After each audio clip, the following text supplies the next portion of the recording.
aqui na nossa trilha de Digital Supply Chain, nós teremos o tema Boas Práticas de ESG no processo digital de homologação de fornecedores. Eu quero convidar aqui o Lucas Madureira, founder e co-CEO na Gedanken, Douglas Ferreira, CEO do Café com Comprador, Simone Lessa, especialista suprimentos na mineração Rio do Norte, e para mediar o Gerson Schmidt, presidente do Conselho de Administração na Paradigma. Muito obrigado. Muito obrigado. E agora sim, uma salva de palmas aos nossos convidados. Boa tarde a todos. Nós vamos falar um pouquinho de homologação de fornecedores e ESG. Nós temos aqui alguns convidados especializados nesse assunto. Temos aqui o Douglas do Café com Comprador, nossa convidada também a Simone da MRN, que vem lá do Pará, né, tem que abastecer lá no meio da floresta. E temos o Lucas da Gedanken, especializado, uma empresa especializada em informações que dão perfil de cada fornecedor. Então, o que nós vamos discutir hoje é... Opa, não está passando. Por favor, não está passando. Não está funcionando. Hã? Não está. Nós vamos conversar hoje sobre como esse processo pode ser organizado, como eles funcionam e também qual é a importância de fazê-los dentro de uma plataforma de SRM, para que tenha governança e compliance. Então, a ideia do painel é ouvir a experiência prática da MRN, ouvir a experiência prática da coleta de perfil de informações e como é que funciona essa coleta através da Gedanken e ter uma ideia dos profissionais da área de suprimentos, qual é o impacto que isso traz para o profissional quando ele usa alguma ferramenta, quando ele consegue trazer essa solução para dentro da sua vida profissional. Aqueles que fazem manualmente, aqueles que fazem eletronicamente ou digitalmente, tem uma grande diferença. Então, nós vamos começar a deixar uma pergunta no ar, para que cada um, de uma maneira aberta no primeiro momento, possa opinar. Por que uma empresa precisa e deve fazer homologação de fornecedores? Qual é o objetivo, né, desse serviço, desse processo? Douglas, por favor. Oi, boa tarde a todos. Me ouvindo bem? Tranquilo? Beleza. Muito obrigado aí pela presença de vocês. Obrigado, Gerson, pelo convite. Eu estou aqui representando o Café com Comprador. Estou falando. Está ouvindo? Meu, está ouvindo?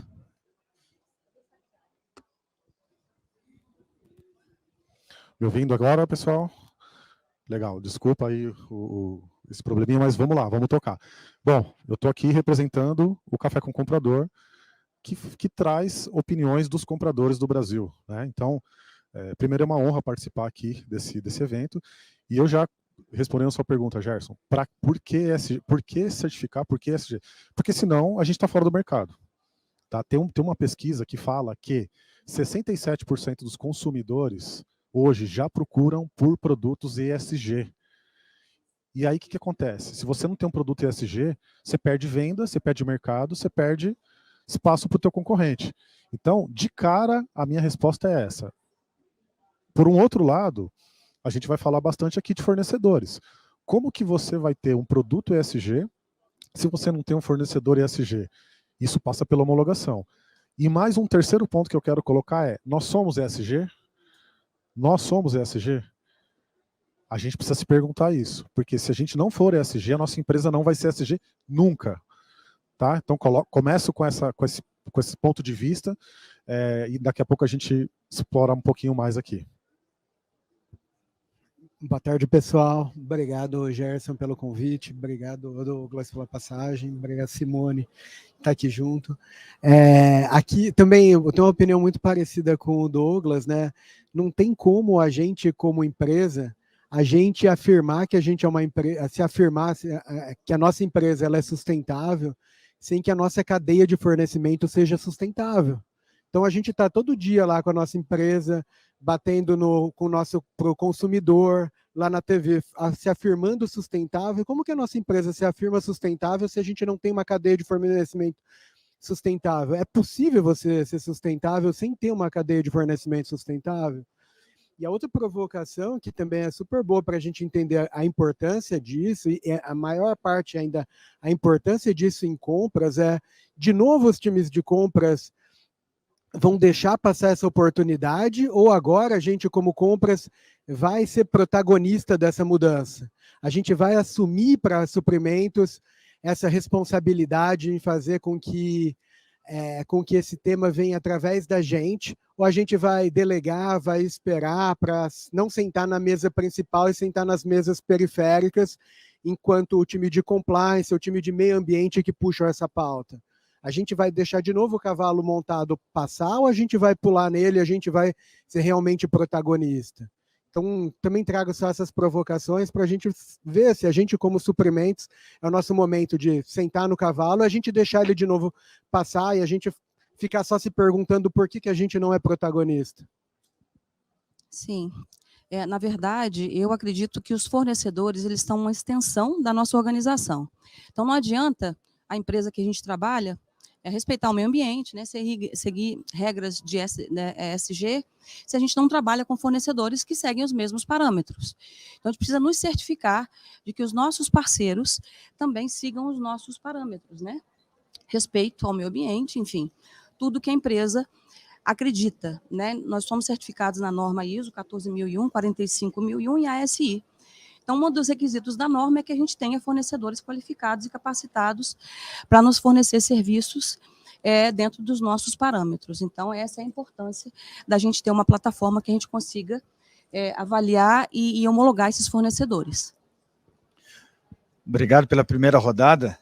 Eu vou fazer uma provocação, pessoal, só para localizá-los. Quando a gente fala em homologação de fornecedores, a gente está falando de um processo enorme de procurement, de Hack to Pay. Ele é só um pedacinho que está ali destacado em amarelo, tá? Dentro de uma plataforma que você, se não tiver fornecedor, não tem compra. O básico é isso. E se comprar do fornecedor errado, você tem um problema de compliance, tem um problema de governança. O caso da MRN, 2 mil fornecedores abastecendo no meio da floresta amazônica. Exatamente. Né? Se eles não tiverem acesso digital a todos esses serviços, incluindo cadastro, colocar documentos, como é que isso vai garantir que uma empresa dessa, por exemplo, através de uma empresa como a GEDANC, não identifique que ela teve um derramamento de combustível no transporte e prejudica a MRN, a mineradora? Vocês imaginem o compliance que é exigido de uma empresa desse porte. Por isso que a escolha da MRN é pelo alto nível de exigência que eles são submetidos. Eu queria que você contasse, Simone, de trás para frente agora, como você se sente segura ou não fazendo um processo de homologação, verificando documentos e analisando cada fornecedor, e como é que você se sentiria se não tivesse isso lá no Pará? Trombetas, como é que... Porto Trombetas. Porto Trombetas. Porto Trombetas. Imagine a operação logística, né?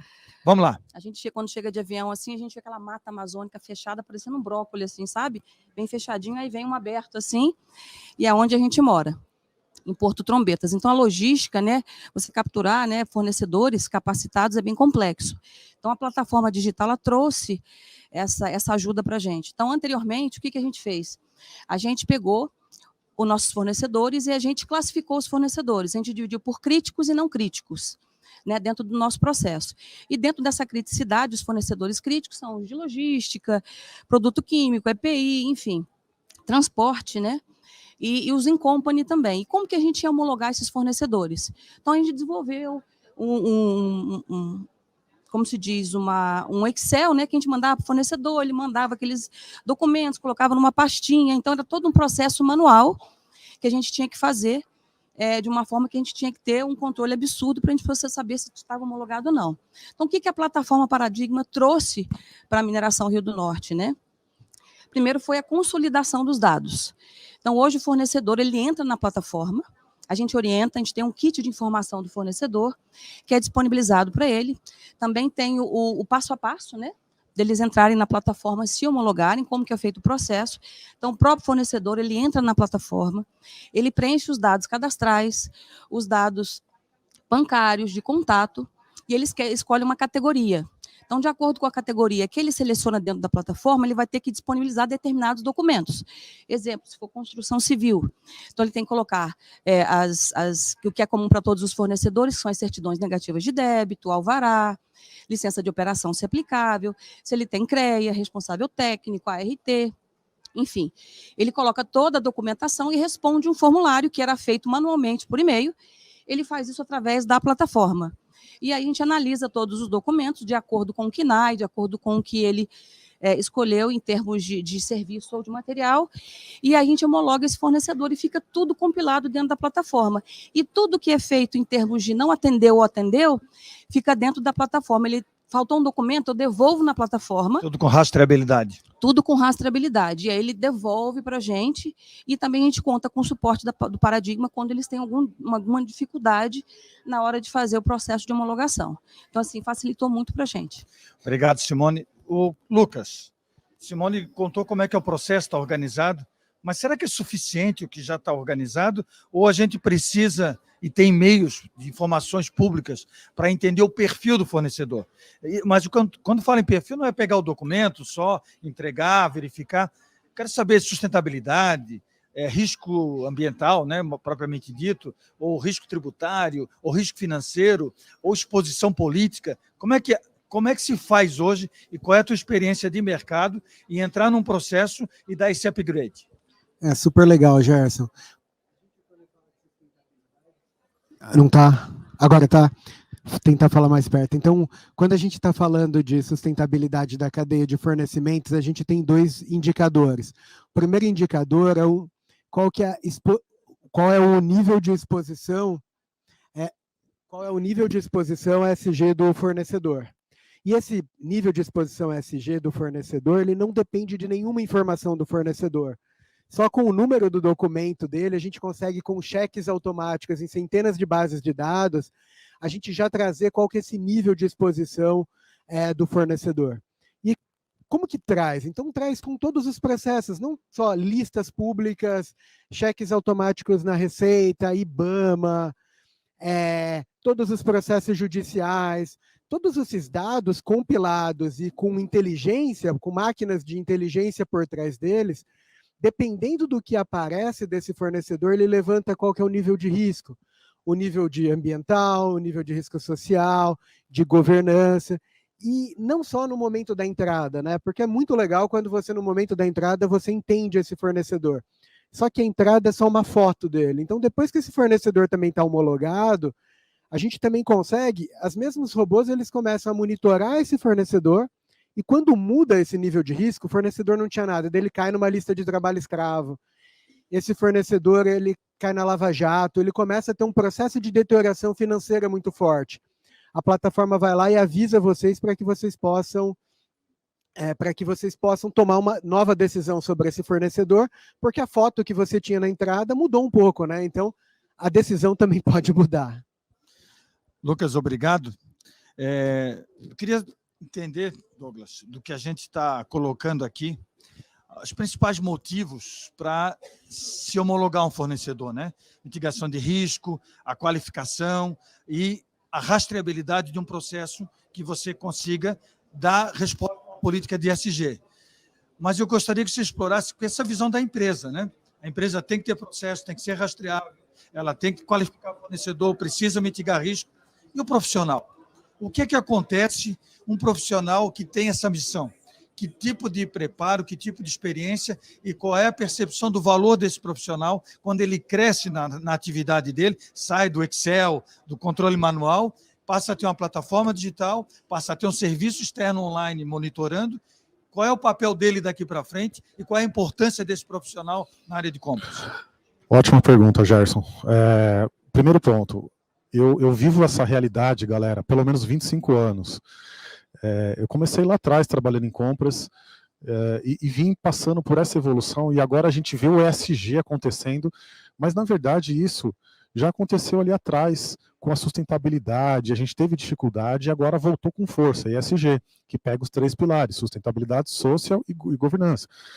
E aí hoje só se fala disso, tem que ter ESG na empresa. Primeiro, os motivos que eu coloquei aqui no começo da minha fala. A empresa que não tem isso hoje vai ter problema no mercado. Se você não tem isso na sua área de compras fica não competitiva.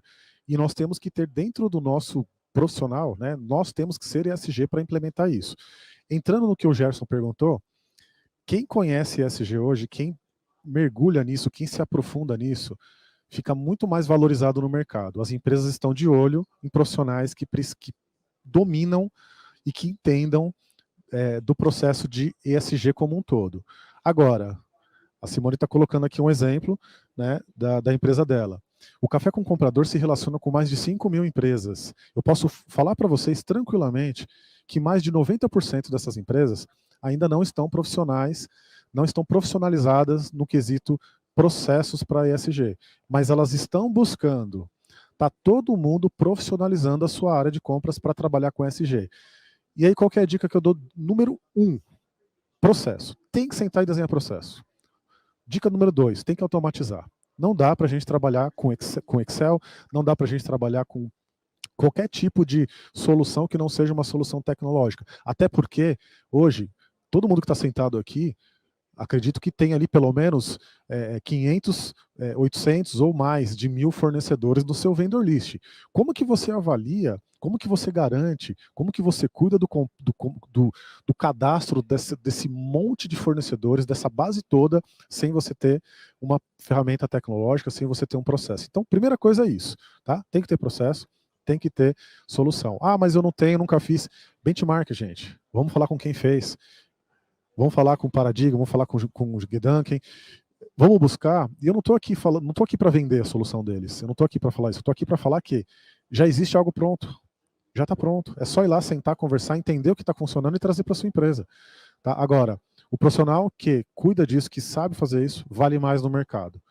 Pelo Café com Comprador passam, só para vocês terem ideia, semanalmente, mais de 500 vagas passam pelo Café com Comprador. 90% das vagas pedem que o profissional tenha pelo menos mindset focado em ESG. Ou seja, não tem mais tempo para que a gente não mergulhe nesse tema. Tá?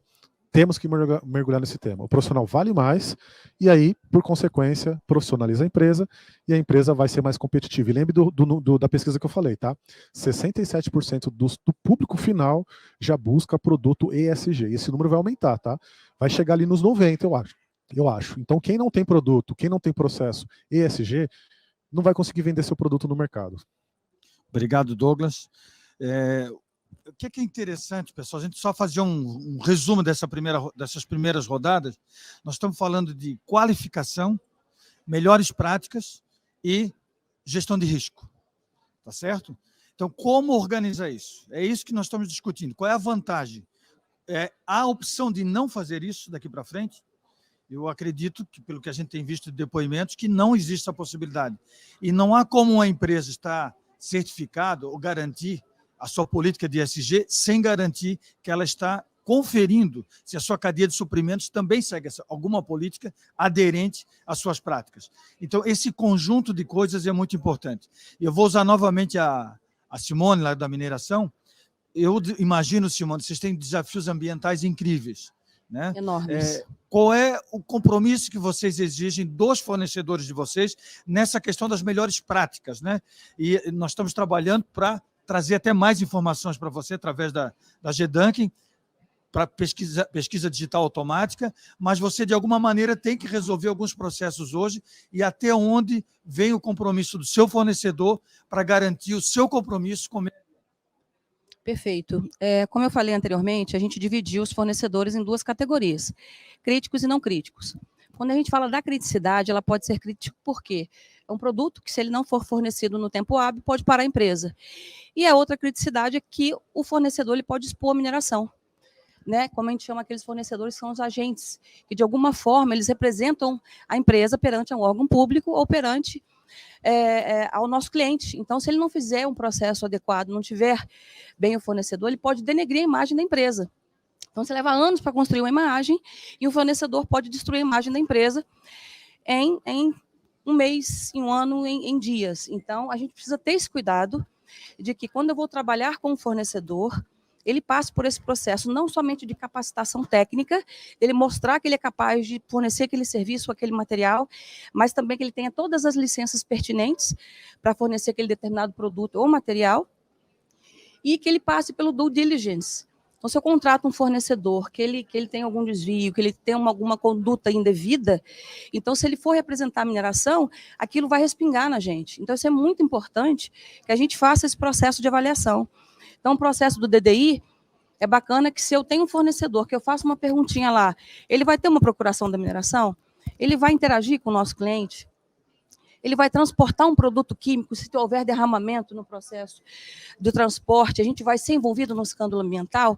Então, a gente tem que entrar nesse processo, ver se o fornecedor está capacitado, e ele tem que passar por esse processo de DDI, sim. É muito importante para a gente, tanto o DDI quanto a questão financeira. Porque, às vezes, também eu contrato um fornecedor para um produto crítico para a minha operação, e, de repente, no meio do caminho, ele para de me fornecer. Então, são riscos que a gente precisa monitorar, através da homologação e através do DDI e da parte de situação financeira também. É muito importante. Simone, então a gente está dizendo que para você garantir a sua política, você precisa que os fornecedores garantam que estão aderentes à política. Perfeito. Até em contingência, né? Porque acidentes podem acontecer, Sim, até como planos de contingência, né? Obrigado. Tá? Eu vou dar um passinho à frente. Tá?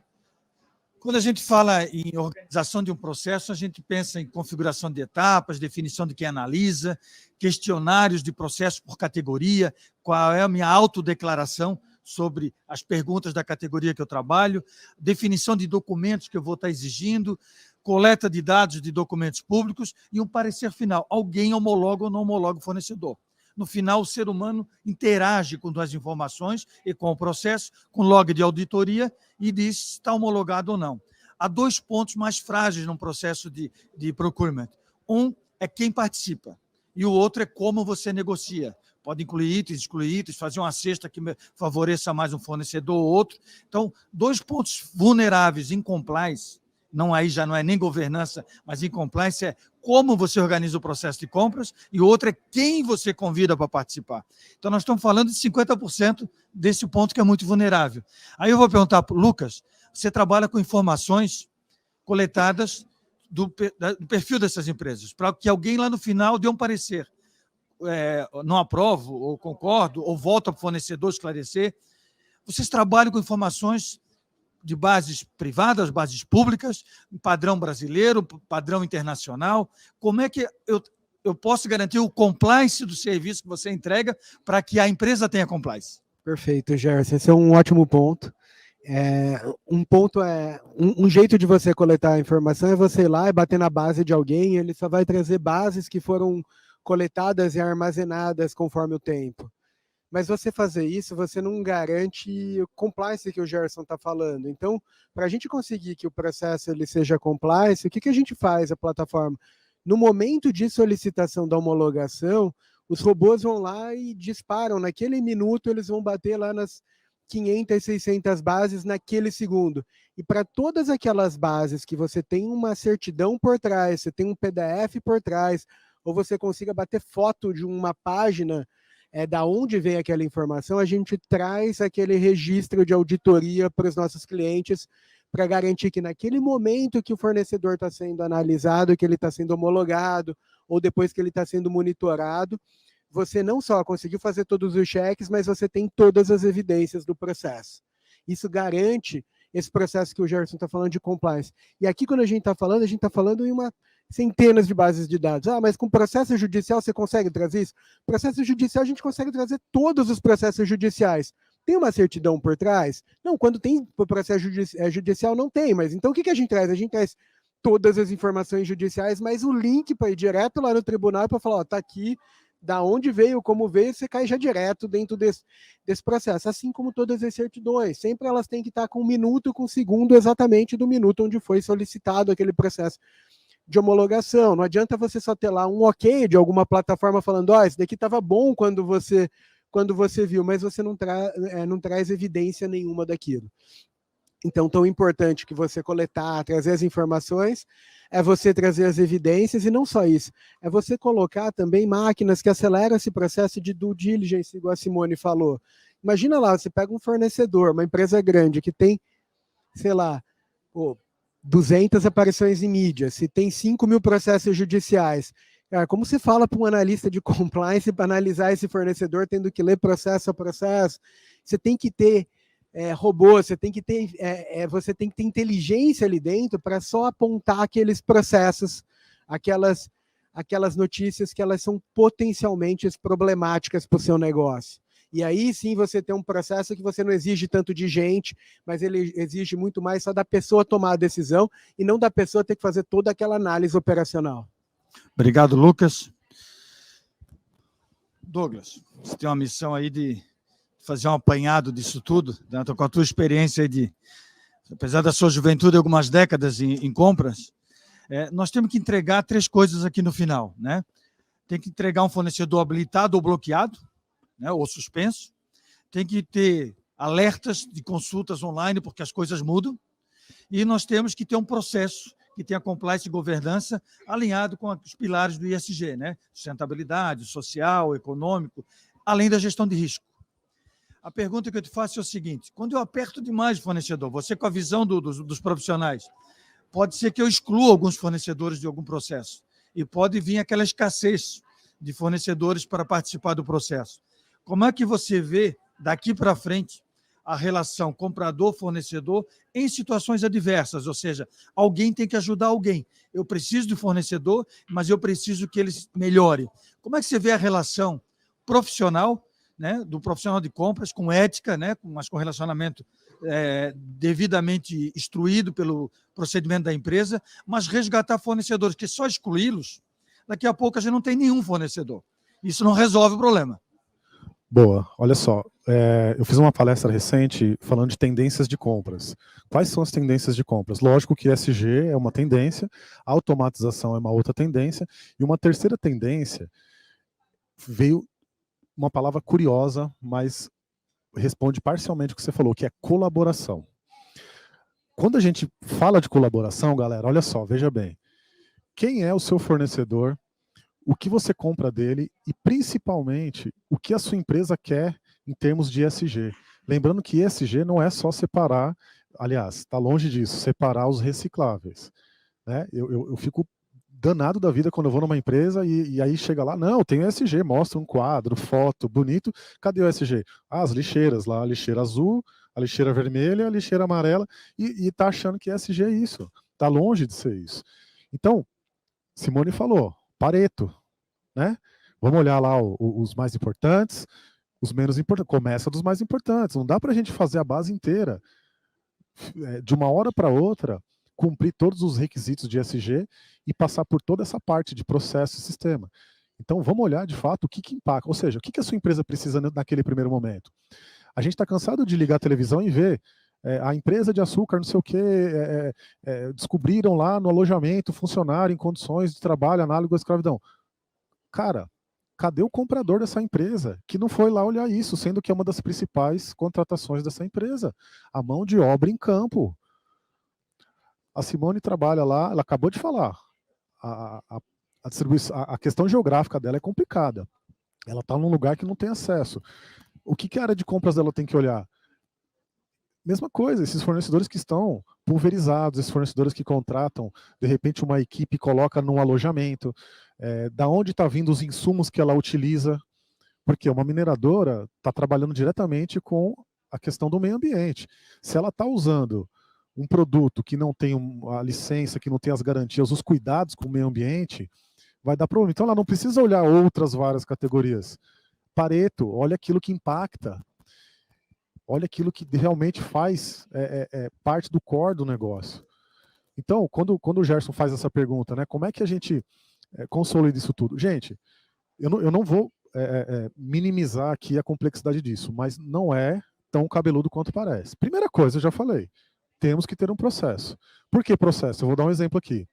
Se você não tiver processo e você recebe uma demanda urgente, você tem que comprar urgente, alocar um fornecedor urgente, como que você vai garantir que ele cumpriu os quesitos de ESG se você não respeitou o rito da compra, o processo de olhar o fornecedor, homologar ele, avaliar ele? Então você já já parte errado, não tem processo de compra, você tem que contratar fornecedores com emergência, mobilizar empresas que você não garante que tem ESG, já é um risco aí. Tá? Segundo ponto, a partir do momento que você tem um processo, você precisa automatizar. De novo, eu falei, eu duvido alguém aqui que lida com 50 fornecedores apenas. As nossas bases são longas, são grandes. Então a gente tem que ter automatização para isso. Né? Então, assim, o fechamento vamos olhar o que importa. Vamos conversar dentro da empresa. Vamos conversar com o board da empresa e falar, board, vem aqui, senta aqui, olha lá, vamos lá. Aonde é que pega o ESG da empresa? São 10 itens, 10 insumos, 10 serviços, foca ali. Foca ali que você já resolve pelo menos 70% das possibilidades de problemas da sua empresa. E aí, depois que isso der certo, vira o quê? Vira um processo, case de sucesso, você vai desdobrando para as outras categorias. Tá? É assim que eu recomendo, inclusive, a automatização. Não dá para automatizar tudo. Automatiza onde dói mais. Resolve um problema ali que está te incomodando muito, depois você vai desdobrando para o resto. Obrigado, Douglas. Vou pedir para a Simone encerrar representando os nossos panelistas. Simone, a gente fala do que está feito, que está funcionando. Foi fácil começar? Foi fácil trazer os fornecedores para dentro de um processo digital? Ou você dá algumas recomendações para quem vai fazer um projeto desse, dos desafios que vai enfrentar e que não pode desistir para chegar no resultado? Principalmente para você que está tão longe, né? Quais foram os principais desafios para botar de pé um projeto desse, que não acabou? A gente está... Ainda está em processo, Sim. Quais foram os desafios iniciais que você enfrentou? A gente está numa área remota, né? Então é muito difícil a gente conseguir fornecedores. A gente tem um projeto para desenvolver fornecedores locais, mas aí vem a dificuldade do fornecedor interagir com a plataforma digital, muitas das vezes tem pouco conhecimento, então a gente tem que ter um pouco de paciência. Então, o maior desafio que eu percebi no processo foi convencer o fornecedor, aquele que tem um pouco mais de dificuldade em interagir com plataformas digitais, que é simples. Então, o processo é muito intuitivo, assim, a plataforma. Você entra, coloca as informações, terminou de preencher, tem itens que são obrigatórios, outros itens que não, mas é muito simples. É muito simples. E a gente também tem a possibilidade também de colocar uma pessoa da Paradigma para poder estar dando esse suporte para quem tem dúvida. Então, inicialmente, um fornecedor tem dificuldade, você passa o e-mail, passa o telefone, e alguém da plataforma, se você não tiver ninguém disponível dentro da organização, que pode dar esse suporte para o fornecedor. Então, o maior desafio foi isso. Para alguns fornecedores que são locais, que a gente tem um projeto para desenvolvimento de fornecedor local, que eles interagem com a plataforma. Mas hoje, assim, a maioria deles entra e atualiza a documentação, que é uma coisa muito bacana, né? Então, as certidões negativas de débito, por exemplo, venceu a certidão, a plataforma manda um e-mailzinho para o fornecedor dizendo que ele precisa substituir aquela certidão. Então, é tudo automático, ele recebe um login e uma senha. E, então, no começo foi esse o maior desafio, mas agora já está bem tranquilo. Tá bom. Pessoal, vou tentar fazer um resumo do que nós falamos. Se o fornecedor, num processo de compras, pode até ser considerado, como ditado popular, um mal necessário. Sem ele, não há processo de compras. Então, nós temos que, primeiro, além de qualificá-lo, além de avaliar risco, além de ver a aderência ao perfil e ter um processo de rastreabilidade, precisa ter colaboração. Sem colaboração, sem apoio, não vai. O fornecedor precisa vender e nós precisamos comprar. Então, esse processo de ESG é muito bacana, mas ele não pode ser levado como processo exclusivo. Ele não é para excluir fornecedores, é para qualificar fornecedores, para que a sua cadeia de suprimentos tenha níveis mais altos. Então, não se pode confundir a ação de um projeto desse. O objetivo final dele é ter o maior número de fornecedores necessários para o meu processo, qualificados, atendendo às políticas.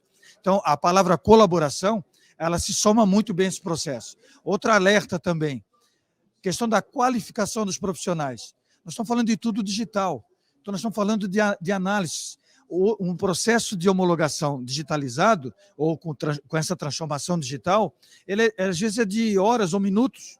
Se está tudo certinho, o analista é rápido, tem poucos analistas num processo, é rápido. Às vezes levava dias, semanas, meses para homologar um fornecedor. Então, a agilidade que traz a plataforma precisa ser acompanhada pelo mindset do analista, do lado do comprador. Então, essa relação de colaboração e adaptação ao tempo, tá, é o que dá o sucesso. Sem fornecedor, nós não conseguimos fazer compras. Então, ele precisa ser qualificado, ele precisa ser homologado e precisa ser rastreável o tempo todo. Tá? Por isso, tem ISG. Pois não, Simone? Que é bem importante também, que eu gosto muito da plataforma, é que quando a gente orienta o fornecedor a se homologar na plataforma, não necessariamente ele é um fornecedor da mineração Rio do Norte. Então, ele vai estar na plataforma homologado, com toda a documentação pertinente. Precisei de fazer um bid, eu busco dentro da plataforma, que pode ser fornecedores que estão na plataforma da mineração, mas eu também posso buscar dentro da plataforma Paradigma, que ele se homologou com outro fornecedor, e aí participar de um bid sabendo que é um fornecedor que já está preparado, caso ele ganhe. O bid ele já está homologado, a documentação já está ok, já passou por due diligence, já está. Então, seria um banco de dados. A partir do momento que ele ganha, gera-se o pedido de compra, aí sim ele passa a fazer parte do grupo de fornecedores. Você lembrou um negócio importante. Basicamente, existem 3 camadas de registro de fornecedores. O RP, a gente sempre recomenda que registre os fornecedores que você efetivamente negocia. Tem nota fiscal, tá? Senão você vai ter 10 mil fornecedores no seu RP, tem que dar manutenção disso tudo, e tem um monte de dados velhos, ou custa muito caro manter isso atualizado. Não vai valer a pena. Então, você tem que, no RP, manter aqueles que você opera. Na plataforma, aqueles que você negocia, porque nem todos que você negociam, efetivamente, são seus fornecedores, mas em tese, quanto mais fornecedores você tiver qualificados na plataforma de procurement, de SRM, mais chance você tem de fazer um bom negócio. E tem uma terceira camada que é aberta. Nós temos uma comunidade de mais de 500 mil fornecedores que atendem portais, que você pode estar convidando, não necessariamente ativando ele sem homologá-lo. Você não precisa homologar todos no primeiro momento. Você pode testar na plataforma, por isso ela está independente do RP, e a partir disso, se o fornecedor ganhou ou teve uma boa atuação, você coloca ele no processo de homologação. Então, isso é um processo evolutivo de busca, de descoberta, você perde alguns fornecedores por vários motivos, tem que buscar outros, e você tem essas 3 camadas, essas 3 instâncias, o RP, fornecedores da plataforma e fornecedores de uma comunidade. Eu acho que com isso a gente pode declarar encerrado aqui o nosso painel. Tá? Então, eu queria agradecer a Simone da Mineração Rio do Norte, o Lucas da GEDANC e o Douglas do Café Comprador. Espero que a gente tenha conseguido passar para vocês o que nós temos de visão de ESG dentro do processo de homologação de fornecedores, e temos convicção de que isso pode ser feito e enriquecido com boas bases de informações. Muito obrigado, espero que seja útil a informação.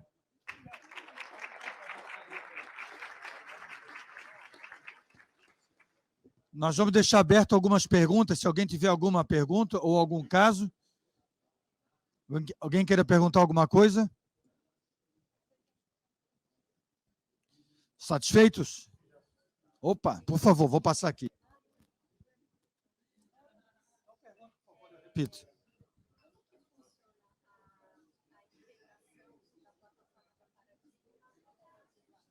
Perfeito.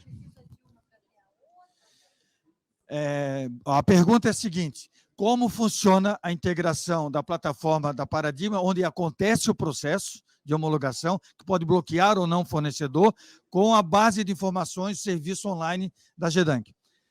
Nós temos feito isso no mercado, em vários players de mercado, projeto a projeto. Nós resolvemos fazer um investimento a partir de julho, tá, está nativamente integrado, as 2 plataformas, tá certo? Tá? E, obviamente, um suporte para que isso aconteça. Né? Mas, assim, você não vai precisar se preocupar mais com isso, porque projeto a projeto existiam muitas peculiaridades. Como a aproximação aconteceu naturalmente, nós já partimos para isso. E essas informações são também podem ser integradas com o RP. Não todas, mas aquelas que a tua governança exija. Tá ok? Exponha. Mais alguma pergunta? O Douglas que gostaria de fazer uma fala, por favor. Pessoal, só uma dica de quem passou e passa ainda pelo que vocês passam, né, que é o quê? pressão do dia a dia, volume de demanda gigante, a gente não tem tempo para ficar, às vezes, olhando o processo, e aí a cobrança vem, né? Tem que fazer, tem que homologar, tem que cuidar, tem que pôr SG, né? E a demanda pingando na mesa, você tem que atender. Uma coisa que eu estou vendo bastante é olhar para quem já tem algo em andamento. Tá? O Café tem feito muito esse tipo de trabalho de entender o nível das empresas e conectar com quem já está com algo avançado, ou começando, ou pronto. Então, conversem, chama o Gerson, chama o Lucas, divide o problema que vocês têm, que eles vão recomendar. Fala com esse cliente, fala com esse daqui, faça um benchmark, vai lá, visita. O comprador faz muito isso, né, para entender o que o outro está fazendo. E aí você vai começar a encontrar empresas que, de repente, está fazendo o que você precisa fazer. E às vezes o problema não é nem grana, não é nem investimento.